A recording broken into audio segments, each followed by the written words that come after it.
Comment est-ce que tu définirais ton style ? Je te parle pas de tes vêtements, je te parle de ton style en tant que créatif. C'est une question que je me suis posée un petit peu récemment parce qu'en fait on me la ramène assez souvent quand je crée des trucs. Typiquement, depuis que je poste des dessins sur mes réseaux sociaux, allez follow le Clo-Clo Club sur Instagram et sur TikTok, j'ai eu des petits commentaires du style « t'as vraiment un style blog à la française, un peu Margot Motin », des noms comme ça qui caractérisent un style graphique qui effectivement correspond un peu à l'ère des blogs dans les années 2010, et je le prends comme un gros compliment parce que c'est vraiment aussi des références que j'ai pu avoir plus jeune et qui ont construit mon style aujourd'hui. Mais c'est vrai que c'est pas forcément les mots que moi j'utiliserais pour définir mon style. Puis ça veut dire quoi en plus avoir un style en tant que créatif ?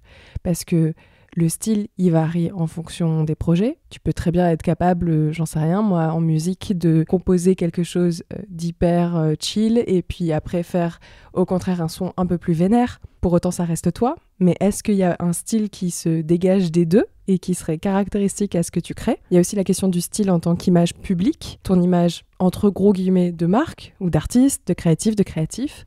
L'image que tu renvoies en fait aux gens. Et tout ça à l'heure des réseaux sociaux, évidemment, ça pose plein de questions. Je vois de plus en plus d'illustratrices notamment prendre la parole sur une glamourisation de ce que c'est la création, avec notamment dans le milieu des studios vlogs, mais surtout de l'aquarelle, il y a un vrai truc, une présentation très lisse, toujours avec un peu les mêmes codes, des voix très posées, avec une certaine façon de parler, un certain phrasé, avec une esthétique, avec des petites fleurs, des petits carreaux Vichy, du matcha, qui nourrit un imaginaire et une image qu'on a envie de se faire de l'aquarelle, qui fait du bien aussi, qui apaise ce genre de contenu. Je suis la première à suivre par exemple les contenus Instagram de Laura Travelbook. C'est pas du tout mon style d'un point de vue expression. Par contre, je trouve que ce qu'elle fait lui correspond hyper bien, qu'elle a créé un univers très fort, très reconnaissable, qui a l'air d'être très aligné avec qui elle est et qui fait du bien à regarder. Sauf qu'il y a quand même aujourd'hui une certaine standardisation du style. Quand on est créatif, on est un peu obligé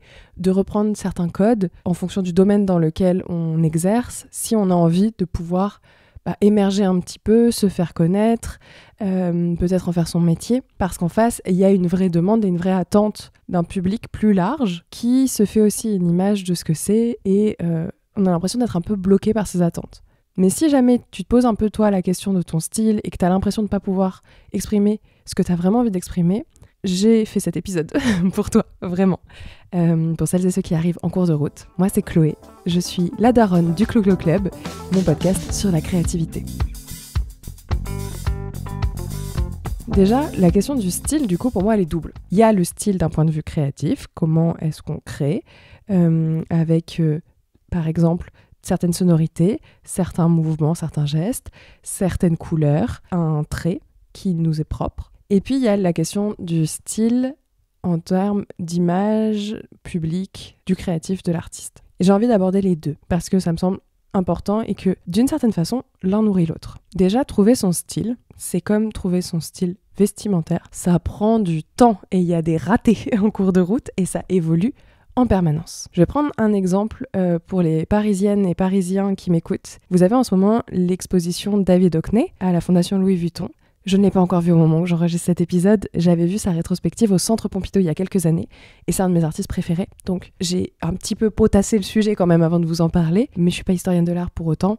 Allez vous faire votre avis en tout cas en voyant l'expo. Il y a un très bon docu sur Arte aussi qui retrace un peu sa vie.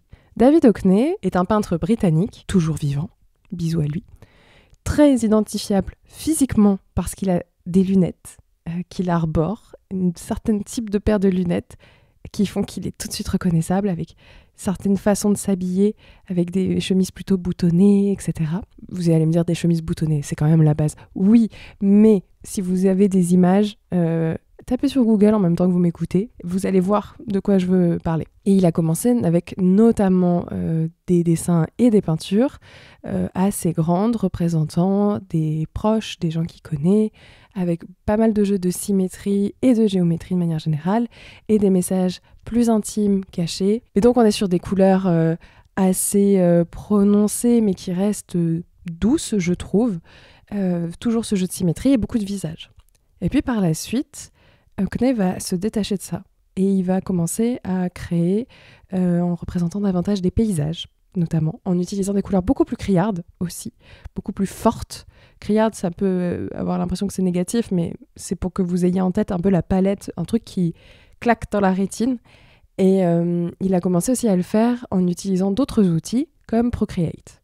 Et quand on compare ce qu'il fait à l'iPad, du coup, en numérique, par rapport à ce qu'il fait en peinture, on n'a pas l'impression que c'est abouti de la même façon. On n'a pas l'impression non plus qu'il y a les mêmes enjeux derrière. Pourtant, on reconnaît son style, alors qu'il représente des choses différentes. Et pourtant, ce style-là en question a évolué. C'est pas la même chose techniquement. Mais il a réussi à créer ce qui pour moi est le premier point pour trouver son style et qui va venir de façon très spontanée aussi au travers du temps, c'est la cohérence. Il y a une cohérence entre la personne qu'il est, ce qu'il a envie de transmettre, de véhiculer consciemment ou inconsciemment dans ce qu'il crée, et la façon dont il crée. Lui, c'est l'art visuel, il a ses références, on sent l'influence qu'a eu son environnement sur lui, notamment du coup le fait qu'il a été faire sa carrière aux États-Unis, toutes les références de pop art aussi qu'il a pu avoir sur place, les rencontres qu'il a pu faire avec d'autres artistes, etc. Et tout ça, ça a marqué son style, et ça le fait évoluer. Mais il y a cette cohérence globale qui est finalement quelque chose d'assez intime. Mais qui dit cohérence ne dit pas forcément transparence. C'est pas parce que un style est cohérent qu'il doit refléter de façon, j'allais dire presque naturiste, c'est un peu ça l'idée, une personne. Je prends l'exemple d'un autre Britannique très connu, David Bowie. David Bowie, il a de la cohérence dans la mesure où, cette fois-ci, en allant toucher à plein de styles différents, il s'est créé des identités différentes pour pouvoir le faire. Et son style, il est passé aussi par son style en termes d'image publique. Un peu la façon dont il se démarque physiquement, visuellement, auprès de son audience. Et derrière, ça lui permet artistiquement d'explorer plein de choses et de pas se cantonner à un seul domaine. Ça, j'en parlais un petit peu dans un épisode que je vais mettre en description de celui-ci sur les artistes qui utilisent des pseudonymes et ceux qui le font en leur nom. C'était une réflexion que j'avais eue en écoutant Bad Bunny en l'occurrence. Et je trouve que ça rejoint un petit peu cette question-là du style aussi, qui est que avoir un style, ça peut être aussi avoir un style associé à une persona, une image qu'on se crée, un alter ego finalement, qui vient peut-être faciliter les choses. Et cette cohérence, elle évite un travers qu'on peut avoir, qui est de tomber dans juste la pâle copie de ce qui existe déjà, et de se prendre en fait pour quelqu'un d'autre. S'inspirer, c'est bien, copier, très peu d'intérêt. Même si il faut copier à des moments pour pouvoir apprendre et progresser. Ça aussi, c'est un autre épisode. Je vous mets le lien en description de celui-ci où je parlais de la comparaison et de l'inspiration et d'à quel point les deux sont liés et d'à quel point on peut transformer la comparaison en inspiration et ainsi aussi trouver son style. Parce que la deuxième façon de trouver son style, je pense, c'est la pratique. En tout cas, pour ma part, ça a vachement aidé. J'en reviens un peu avec ma comparaison avec le style vestimentaire. On a toutes et tous eu des périodes assez honteuses, vestimentairement parlant. Moi, je suis née dans les années 90, donc autant vous dire qu'au collège, il y avait la tendance emo, il y a eu la tectonique, il y avait les rappeurs, etc. Moi, pendant un an, peut-être même 2, faudrait que je retrouve des photos pour ça, mais j'ai porté des mitaines en résille, des bracelets à pic, j'avais des Converse sur lesquels je dessinais, une mèche évidemment, et tout en noir, rouge et violet. C'était très raccord avec la personne que j'étais à l'époque, qui écoutait Avril Lavigne assidûment. Et 2 ans plus tard, je me retrouve avec des robes à fleurs, des colliers arc-en-ciel, des bijoux que je fabrique moi-même en pâte Fimo, parce que le style évolue et que mes références ont évolué et que je teste d'autres choses et qu'aujourd'hui, ce qui est un peu marrant, c'est que un côté un peu plus oversize tomboy que je pouvais avoir à l'époque Avril Lavigne, je l'aime toujours beaucoup et je me sens vachement à l'aise avec. Et en même temps, mettre des robes, des trucs fleuris, des décolletés et compagnie, j'adore aussi. Ça construit le style que je peux avoir aujourd'hui qui va encore évoluer et qui, bien sûr, n'est pas du tout décorrélé de la mode qui influence évidemment, au même titre que dans la pratique créative, des tendances sur les réseaux sociaux comme l'aquarelle, le crochet, etc. Ça va t'influencer dans ta pratique et c'est normal. Mais il n'y a qu'en faisant qu'on peut arriver à trouver son style, qu'on peut se dire ça j'aime bien, ça j'aime pas, ça je suis à l'aise avec, ça pas trop. En sortant un peu de sa zone de confort aussi par moment, mais quand on commence à la trouver, c'est qu'on a trouvé un peu son style du moment aussi. Et c'est bien de la cultiver également, cette zone de confort. On l'abandonnera peut-être à un moment, mais où on y revient quand on en a besoin. Elle n'est pas exclusive. Le style, il se travaille avec plusieurs médiums. On n'est pas obligé de se cantonner à un seul. Par exemple, je parlais des dessins que je publie sur les réseaux sociaux au début de cet épisode. Ça, c'est des dessins que moi j'appelle des petits dessins, parce qu'en fait, ils me prennent pas beaucoup de temps, que je fais sur Procreate, que je veux les plus simples possibles en termes de traits. C'est le trait que j'utilise quand je dois faire des dessins sur un post-it pour laisser un mot à quelqu'un sur un coin de table. C'est pas la même façon de faire que quand je vais prendre vraiment du temps pour faire par exemple une peinture à l'encre ou alors que je vais aller assister à un cours de dessin de modèle vivant où je vais encore dessiner autrement et faire peut-être même un style un peu trop réaliste dans lequel je me sens pas trop à l'aise justement et que j'arrive pas à faire émerger encore mon style pour l'instant dans le dessin d'observation. C'est plein d'indices comme ça qui montrent bien que le style il est aussi influencé par l'objectif de la création. À terme, c'est pour en faire quoi ? C'est pourquoi ? Est-ce que j'ai envie d'y passer du temps ? Et aussi avec les outils qu'on utilise. Le rendu n'est évidemment pas le même entre un stylet sur un iPad et de la peinture par exemple, même si il y a des brushes extrêmement bien faits, des petits pinceaux numériques qui sont trop stylés et qui permettent de reproduire plein de textures, de rajouter du grain, de rajouter en fait tout ce qui manque souvent au dessin numérique, à savoir qu'il est beaucoup trop lisse. Mais l'approche n'est pas la même. J'ai pas les mêmes enjeux de retour en arrière, d'effacer, etc. Quand je suis face à une feuille et qu'en fait je fais un trait, c'est un peu trop tard pour rattraper. Ça participe à aider à trouver ces styles. Il y en a finalement plusieurs. Et ces styles, ils s'expriment aussi en termes d'image publique. C'est un peu un autre point aussi du style, justement, c'est que ça se passe aussi dans le regard des autres et dans ce qu'ils ont retenu de ce que vous êtes en train de faire. Quand des personnes que je rencontre trouvent que les dessins que je publie sur les réseaux font un peu effet blog, c'est parce que c'est ça qu'ils et elles en retiennent. C'est ce qui les marque et c'est leur référentiel aussi par rapport à d'autres références qu'ils peuvent avoir. De même pour l'image publique, un peu visuelle, le style du Clo-Clo Club, quand je pose la question autour de moi et que je vous la pose là tout de suite, hop, vous avez quelques secondes pour réfléchir, c'est bon. On me dit souvent que c'est la couleur, que ça va être ma tête, ma grosse face que vous voyez partout avec une frange, qui me vaut d'être reconnue dans la rue. Et ça, je trouve ça complètement fou, parce que des brunes à franges, il y en a quand même beaucoup.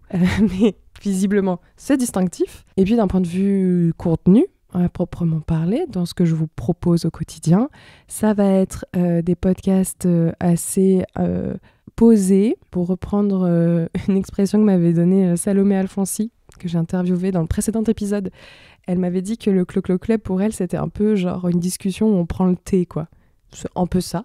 Même si je ne volerai pas le concept de sip and gossip à Magla. Mais c'est des conversations, du coup, assez brutes aussi, dans le sens où il n'y a pas d'habillage sonore, très peu. Tout ça, c'est le style. Et d'un point de vue pratico-pratique, ça va s'exprimer au niveau du montage par justement une certaine façon de faire et ça va évoluer au fil du temps parce que j'ai d'autres aspirations et c'est comme ça qu'évolue mon style dans le podcast et l'image qui est associée. Si je récapitule, si tu as envie de trouver ton style, déjà expérimente, fais. Comme je le disais dans l'épisode où je parle de la comparaison et de l'inspiration, c'est très bien aussi de peut-être se poser pour lister les trucs que t'aimes et que t'aimes pas dans ce que tu vois et dans ce que tu fais. Parce que ce recul-là, on le prend pas forcément, c'est quelque chose qu'on va faire plus au fil de l'eau et intuitivement, mais c'est pas mal parfois de verbaliser aussi, de formuler, parce que ça permet d'y voir un peu plus clair, de peut-être demander aussi à ses proches ce qu'eux voient dans ce que tu crées. Est-ce que tes proches ils trouvent que ce que tu fais, ça correspond plutôt à tel ou tel mot, telle ou telle ambiance ? Et est-ce que c'est du coup cohérent avec ce que toi tu as envie de dégager ? Ou est-ce qu'il y a une petite dissonance qui se crée ? Auquel cas, pas de panique, notre entourage et notre public, toi public, pour les créateurs et créatrices, en fait il a son avis, t'es pas forcément d'accord avec, mais si une majorité perçoit d'une certaine façon, ça peut poser quelques questions. Pour ça, il faut de la cohérence, il faut que toi tu sois aligné. Et ne pas oublier aussi que quand des streamers, youtubeurs, youtubeuses, streameuses se sont lancés à l'époque, ils et elles l'ont fait parce qu'ils en avaient envie, pas pour répondre à une tendance. Qu'aujourd'hui, on veut nous faire croire les algorithmes, qu'il faut absolument suivre des tendances pour émerger. Et c'est pas faux. La visibilité, elle en dépend beaucoup. Mais le fait est que même quand on les suit et qu'on crée un produit de consommation plus que de l'expression créative, pour autant, c'est pas forcément ça qui va mener à un quelconque succès, si c'est en tout cas le but que tu t'es fixé. Je pense que garder une voix qui nous est propre, qui est assez unique, ça va faire que ça va forcément parler à des gens qui vont se reconnaître dans un style, justement, qui est muable et va changer doucement et sûrement avec le temps, évoluer en même temps que toi, que tes idées, que ton projet, tes valeurs, que tes rencontres, que tes inspirations, et encore heureux. Et pour autant, s'il y a de la cohérence, il y a un truc qui va ressortir, et ça, pour le coup, j'ai essayé de le définir un peu pour cet épisode, et j'y arrive pas. Je trouve ça assez fou. Une espèce de fil rouge, comme dans l'œuvre de David Hockney, en fait, il y a un truc qui fait que, et je pense, après coup, que la meilleure définition que je puisse en faire aussi de comment trouver ton style, c'est parce que c'est toi qui fais, en fait. Ta façon de faire, elle est unique. Tu peux avoir suivi les mêmes études que d'autres personnes, avoir les mêmes références en culture, en art, en tout ce que tu veux. Ta façon de faire, ton geste, le temps que tu passes, les connexions neuronales qui se passent à ce moment-là, elles te sont propres. Je vais terminer avec un tout dernier exemple. Il y aura eu beaucoup d'exemples dans cet épisode. Sixtine Dano, que j'ai reçu aussi à la fin de la saison 5. Je mettrai le lien en description de l'épisode, qui est autrice-illustratrice de bande dessinée, qui a publié récemment sa première BD qui s'appelle Sibylline, qui est absolument incroyable, et qui a une formation, elle, d'animatrice, donc en illustration, et qui a un style que certains vont définir de très... comment est-ce qu'elle appelait ça déjà, elle ? Je sais plus si c'est pas réaliste quelque chose, dans le sens où c'est faussement réaliste. Et il y a d'autres noms qui pourraient venir de gens qui font un peu ce style-là. En fait, quand on regarde, on pense beaucoup à des films d'animation, des Gobelins, typiquement.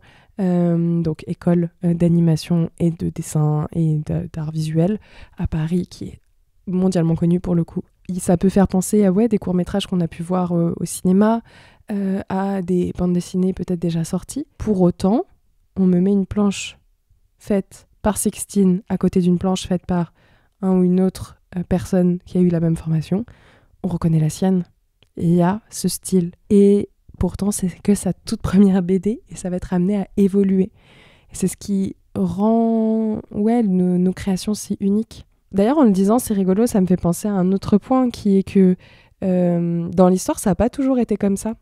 Dans le sens où, attention là je mets ma petite casquette d'experte en histoire de l'art, absolument pas, toujours pas, mais quand les artistes créaient, c'était beaucoup dans des ateliers. Alors j'ai dit quand ?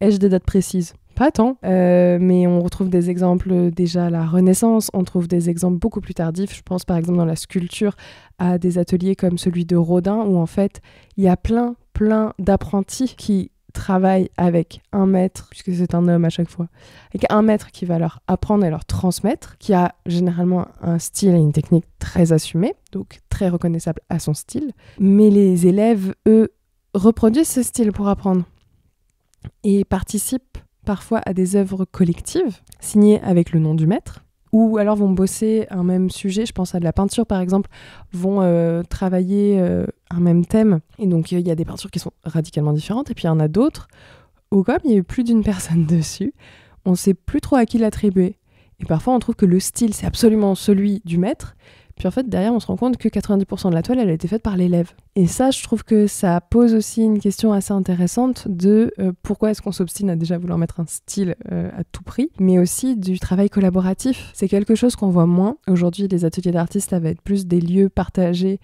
pour économiser des loyers, vraiment faire des petits budgets pour avoir un lieu de création avant tout. Des personnes qui vont travailler sur une même œuvre, il y en a, et c'est toujours aussi passionnant, mais c'est plus du tout une habitude de la même façon. On va avoir les écoles pour ça, on va pas avoir un statut d'un maître qui va poser sa signature et prédominer un peu par son style justement, et voir ses élèves peut-être se rebeller. Je parlais de Rodin et ça a été le cas avec Camille Claudel qui a été son élève, son amante, et qui a développé un style radicalement opposé déjà pendant, assez différent, mais qui plus est après leur rupture.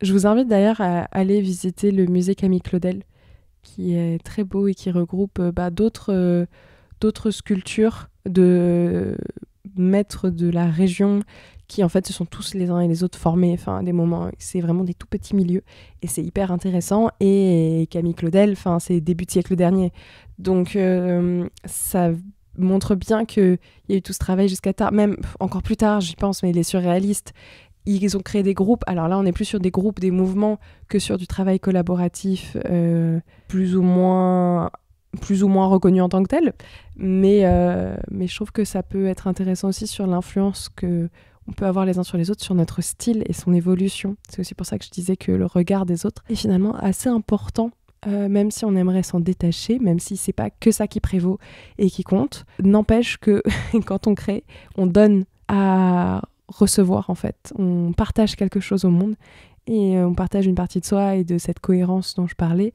mais c'est ensuite reçu et interprété avec d'autres codes par plein d'autres individualités qui perçoivent pas forcément la même chose de la même façon que nous. Bref, j'espère que tu vas trouver ton style. Écoute, en attendant que tu le trouves, tu n'as qu'à t'abonner au Clou Clou Club sur la plateforme d'écoute que tu utilises.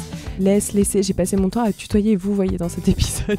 Je sais pas trop, dites-moi ce que vous préférez. Est-ce que vous préférez être vous voyez ou est-ce que tu préfères être tutoyé mais laissez-moi 5 étoiles et des commentaires sur Apple Podcast et sur Spotify, ça aide au référencement. C'est assez facile, vraiment, c'est sur l'épisode, vous avez juste à scroller et regarder. Et puis vous pouvez me suivre aussi sur les réseaux sociaux, @ClouClouClub, sur Insta, TikTok. Et j'ai un Patreon, vous pouvez me soutenir directement sur Patreon et avoir droit à un épisode bonus par mois. Je sors un podcast tous les mois sur les coulisses du Clou Clou Club où je partage un petit peu toutes mes réflexions sur la créativité, mais sur la vie aussi en général pendant le mois qui s'est écoulé et comment ça a pu impacter les épisodes, la communication, etc. Tout ce qui va avec. Je vous partage aussi des recos culturels, des dessins, ce genre de choses. C'est 6 € par mois et si jamais vous préférez acheter juste l'épisode, il est aussi dispo en achat unique. C'est sans engagement, à vous de voir si vous avez envie de soutenir le podcast. J'espère que oui. Je vous ai mis le lien en tout cas en description de cet épisode. Et moi je vous dis à mercredi prochain. Bye!